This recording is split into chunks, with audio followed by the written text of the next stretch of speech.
Olá pessoal, dando continuidade ao nosso estudo dessa semana, a gente viu a definição de um sistema de segunda ordem, né, como a gente descreve ele.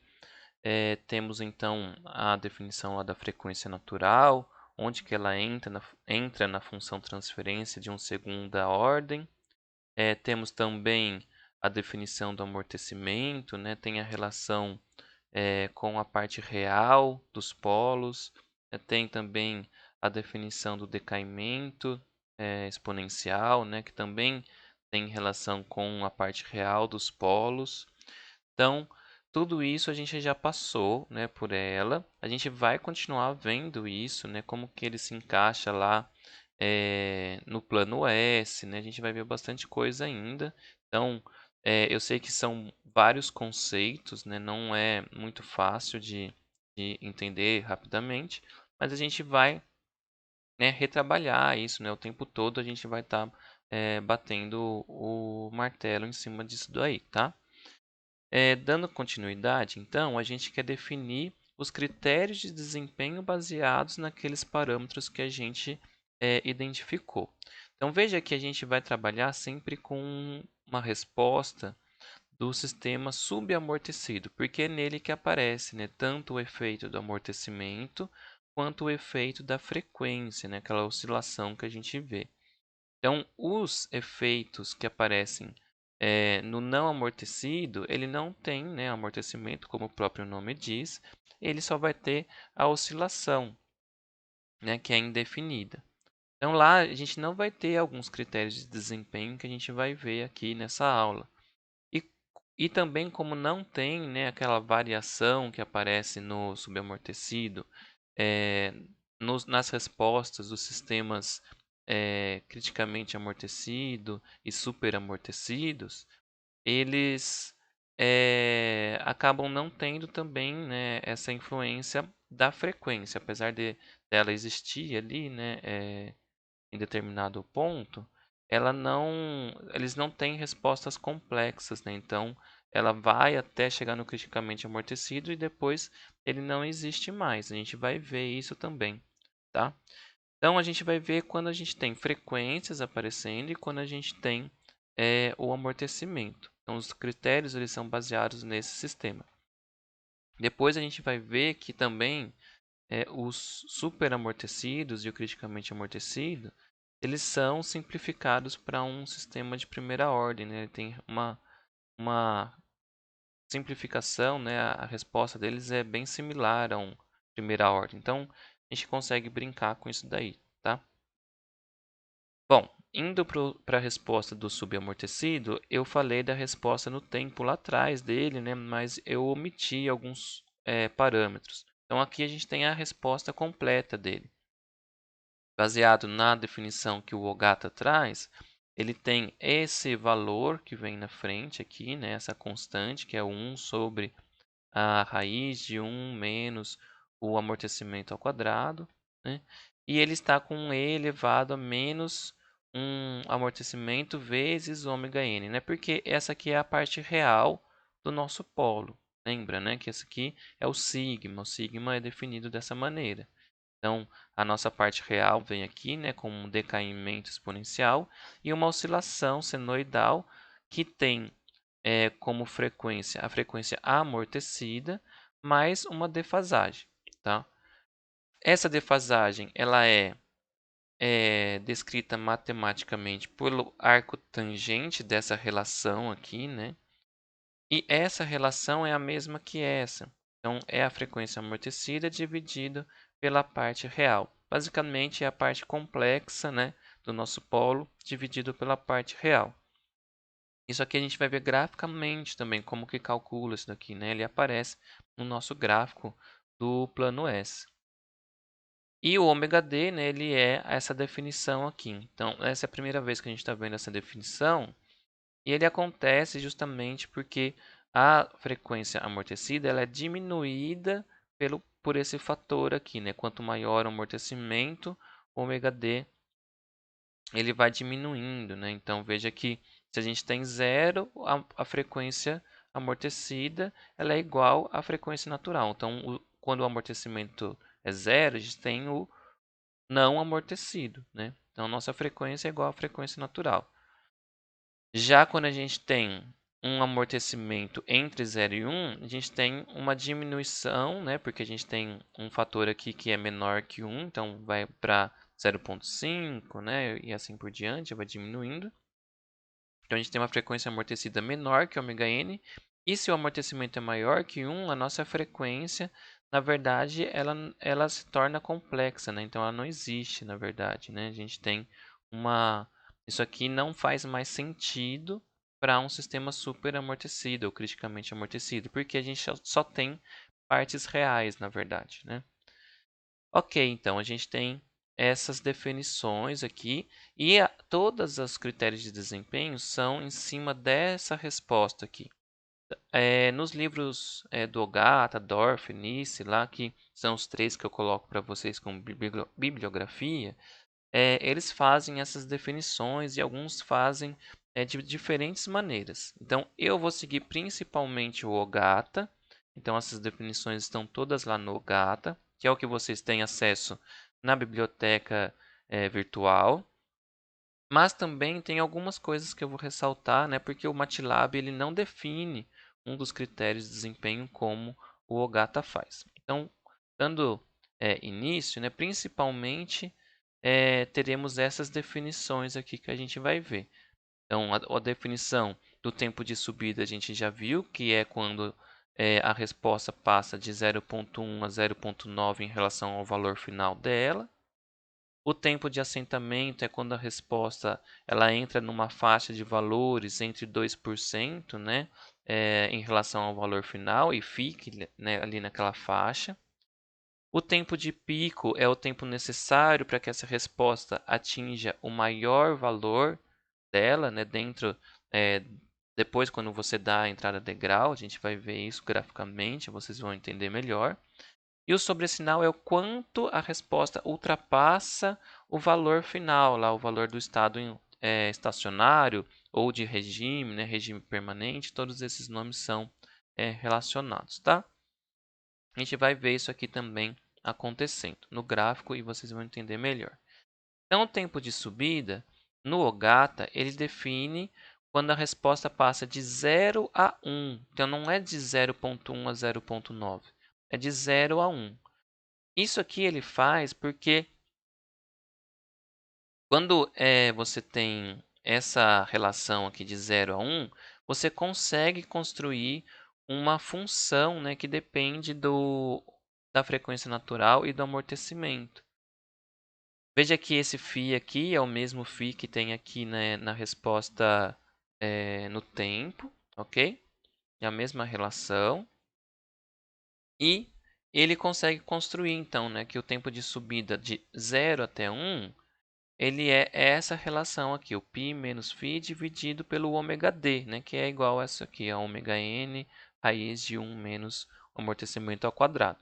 Então, veja que essa relação ela é bem simples até, né, que a gente consegue calcular de maneira mais fácil ali, e verificar se o nosso critério de desempenho está sendo satisfeito com essa frequência natural e esse amortecimento que a gente coloca aqui. Então, veja que essa definição aqui é do Ogata. Agora, indo para a definição que a gente encontra no MATLAB, veja que o gráfico, né, tanto aqui e daqui, é o mesmo gráfico. Ele está definindo entre 0,1 e 0,9, que é o que a gente já tinha lá, né, desde o começo.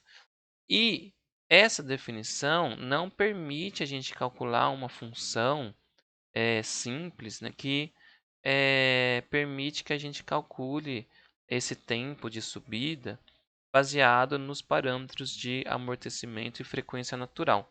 Então veja que o Dorff faz essa definição aqui, tá? Que é uma aproximação linear que funciona bem entre esses intervalos aqui entre 0,3 e 0,8, mas ele não funciona, né, para para menor que 0,3, então 0,1, por exemplo, você tem uma discrepância muito grande.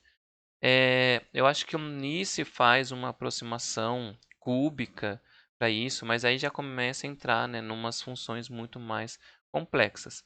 Então, o que geralmente a gente faz? A gente primeiro garante os outros critérios de desempenho e aí a gente observa graficamente se o tempo de subida está sendo atendido ou não, né, quando a gente vai fazer a definição de um sistema, tá?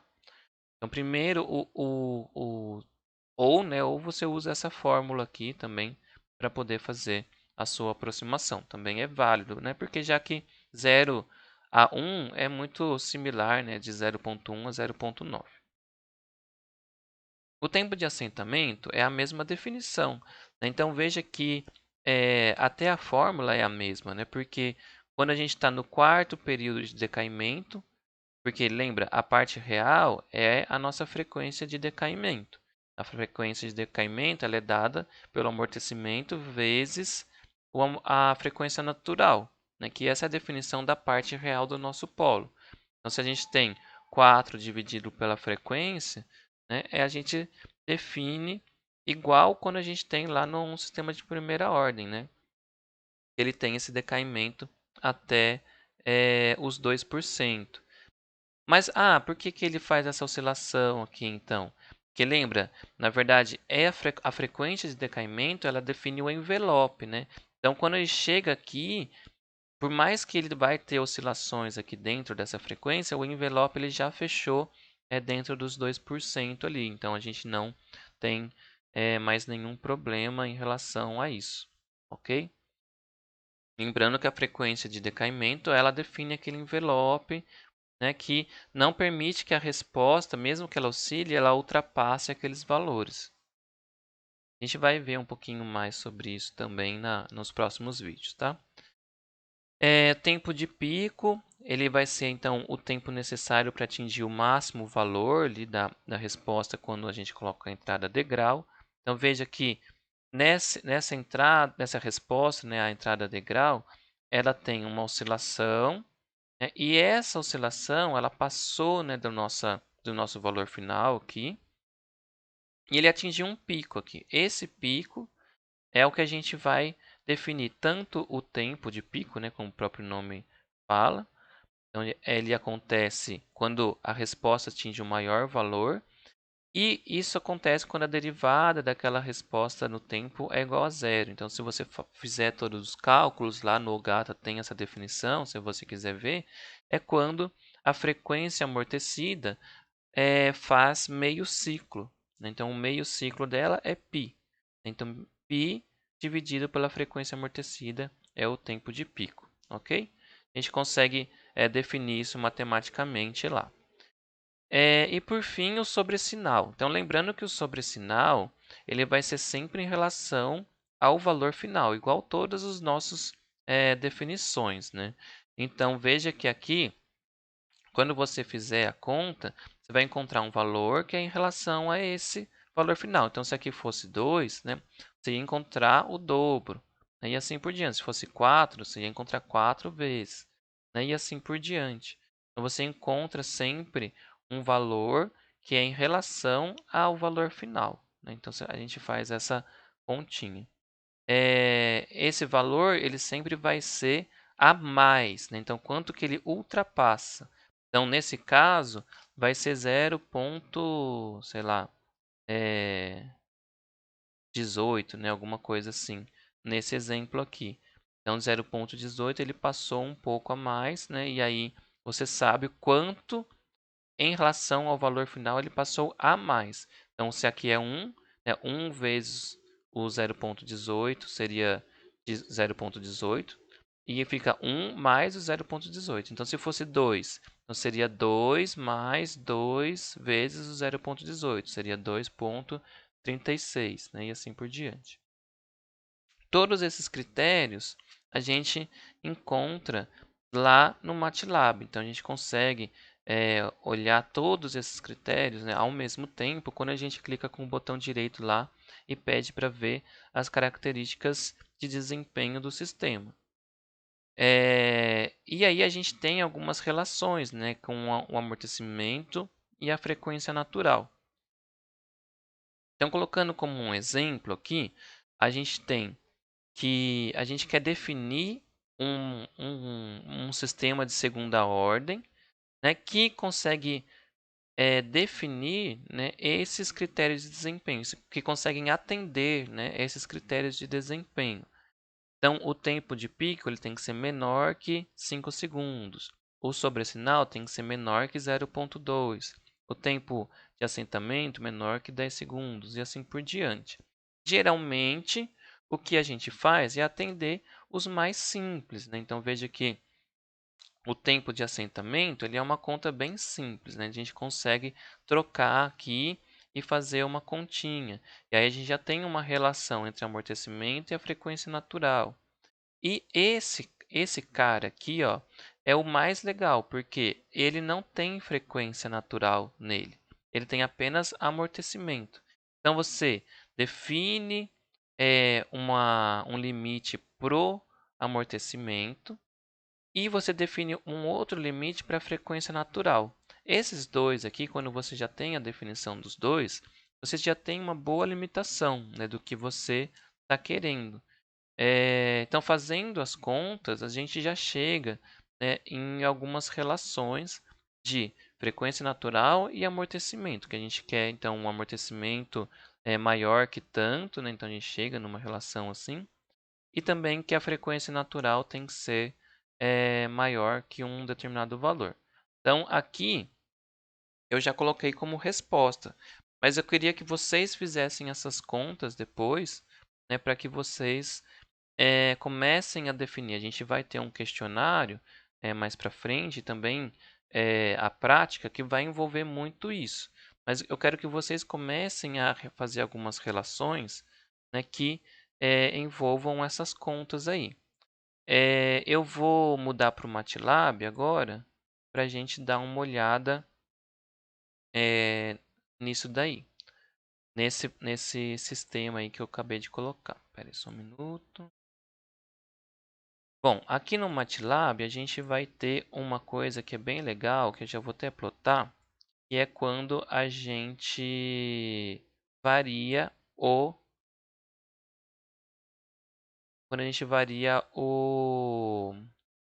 amortecimento. Então veja, quanto maior o amortecimento, menor o sobressinal. Então aqui a gente está vendo sobressinal e aqui a gente está vendo amortecimento. Então lembra quando eu falei que o amortecimento quando ele é zero, a gente tem um sobressinal que é igual ao próprio valor final, e então ele fica oscilando entre o dobro e o zero, né? Então, quando a gente tem o não amortecido, deixa eu ver se eu consigo plotar o não amortecido aqui para a gente ver de novo. Então, aqui a gente tem um sistema não amortecido.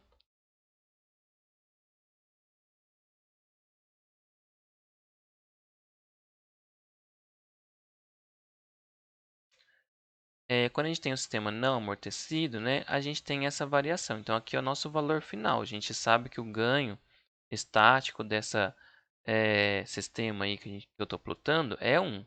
Então, o valor final dele deveria ser aqui no 1. Né? Mas como ele é não amortecido, ele é criticamente estável. Então, ele varia, né, entre esses limites aqui de forma ilimitada, né, tendendo ao infinito. Então, ele fica oscilando. E por que, que o sobressinal... Então, aqui a gente vê ó, o sobressinal em zero amortecimento zero é igual a 1.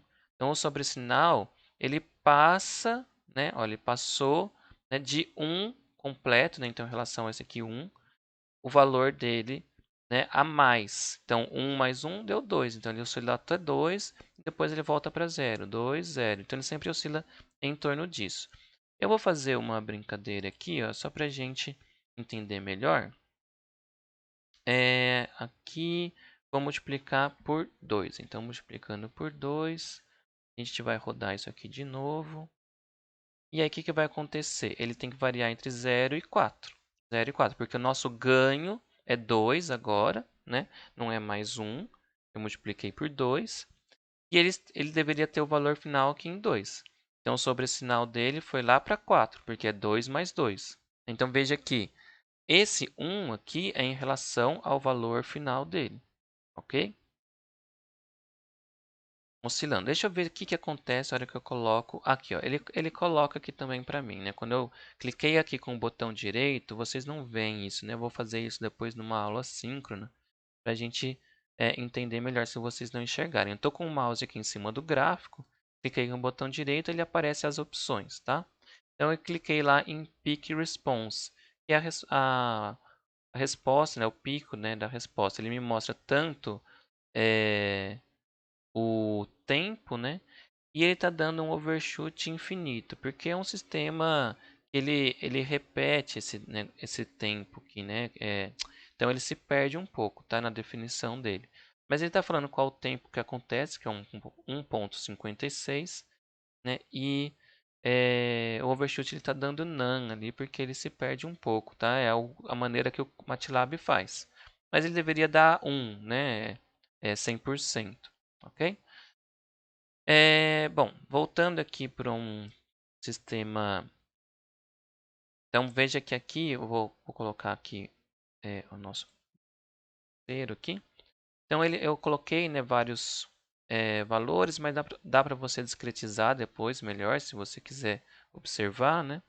Ele diminui enquanto o amortecimento cresce. Então quando a gente está lá no 0,8, 0,9, né, ele já é bem pequeno, né? Se a gente falar em porcentagem, o 0,8 ele passa em 1%, né? 1,5%, é bem pouco, né? É bem tranquilo. Então, no nosso caso aqui do nosso exemplo, a gente queria que o sobressinal fosse menor que 0,2. Então, menor que 0,2, ele está aqui, né? 0,45 provavelmente, uma coisa assim.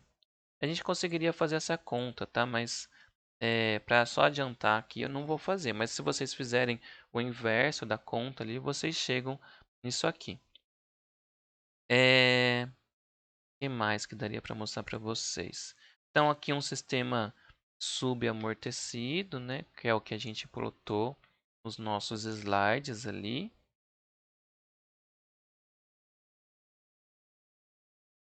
E depois eu vou ter... Esse aqui é o subamortecido, né? Esse aqui é o nosso caso final ali, que é o nosso caso de exemplo, né? Se ele atende às nossas características. Então, primeiro aquele subamortecido normal que a gente vê ali. Então, veja, ele tem o overshoot em porcentagem, então 16%, né? Então, na verdade, é 0,163. Então, a amplitude, veja aqui, como o nosso valor final é 1, o pico dele é 1,16, porque a gente somou 16% de 1, né? E ele acontece no 1,85, ok? A outra característica, o tempo de assentamento. Então, a gente já vê aqui, o tempo de assentamento é 4,04. Que mais? O tempo de subida. Então, veja que o tempo de subida tem a ver o do 0,9 ao 0,1. Né? Então, a gente tem essa relação aqui, a diferença, né? Da 0,82. Então, a gente consegue definir alguns... o valor final dele é 1. Né? Então, a gente tem algumas relações ali que tem aqui das características do nosso sistema. E esse aqui é o final que tem aquelas características que a gente queria atender. Então, o tempo de pico, né? Ele tem que ser menor que 4, deixa eu voltar lá.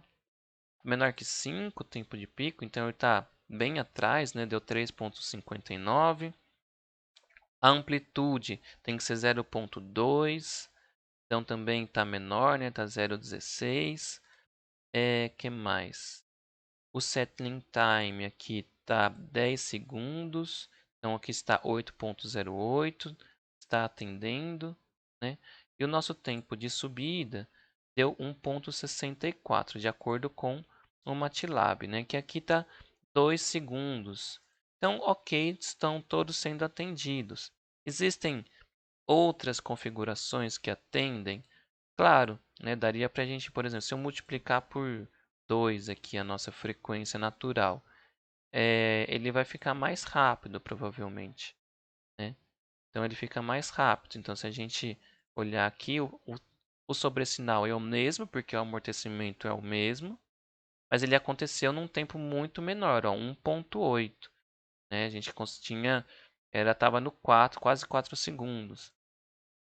Então veja que a gente acontece as coisas bem mais rápidas quando a gente aumenta a frequência natural, né?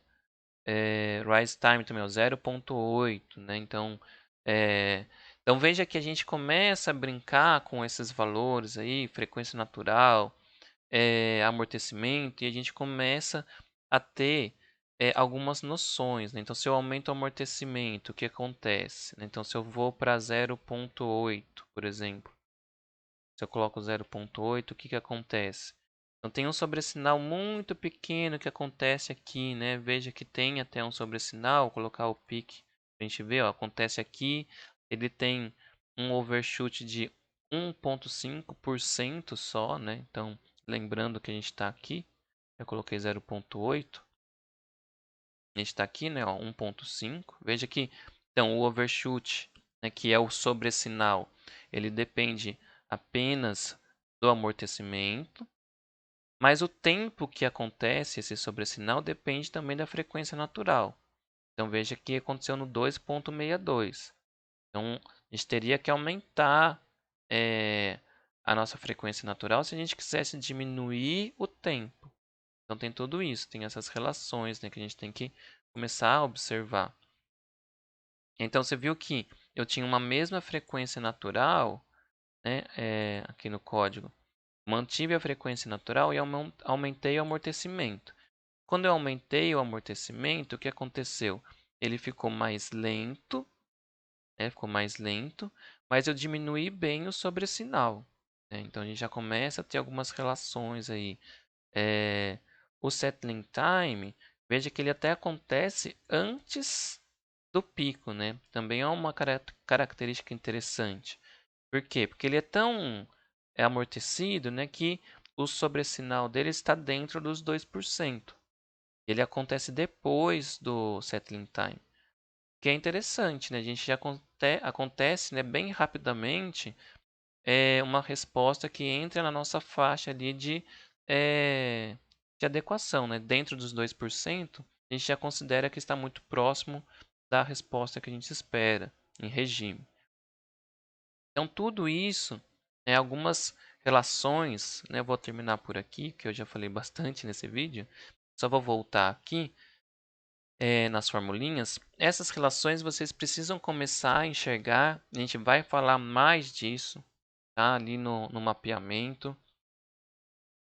Começar a enxergar assim, eu quero diminuir o tempo de pico, o que que eu posso fazer? Né, eu posso aumentar a minha frequência natural, ele vai ficar mais rápido. Né? Se eu aumento o amortecimento, eu diminuo o sobressinal. Começo a brincar com essas coisas. Então, se eu aumento essa multiplicação aqui, a parte real do meu polo, o meu settling time diminui, o tempo de assentamento diminui. Então, eu consigo que ele entre mais rapidamente dentro da faixa ali dos 2%. Mas se eu mantenho o amortecimento e aumento a frequência natural, o que acontece, né? Assim, o tempo de pico aumenta, diminui, né? Então, começar a fazer algumas dessas relações. Como que eu aumento a frequência natural? O que que significa isso, né? Então, tudo isso a gente vai discutir um pouco mais ainda, né? A gente vai entrar em várias vezes nesse assunto, mas que é importante que vocês comecem, né, a olhar essas equações aí e fazer essas relações na cabeça de vocês, né? Então, porque tudo isso é costume mesmo, né? Então, a gente vai usar, mas vocês precisam fazer por vocês mesmos ali, né, no MATLAB, tudo, começar a observar essas coisas, porque senão não vão conseguir entender tudo, tá? Bom, por esse vídeo é isso. Vou passar para o próximo que a gente vai falar desse mapeamento. Até mais.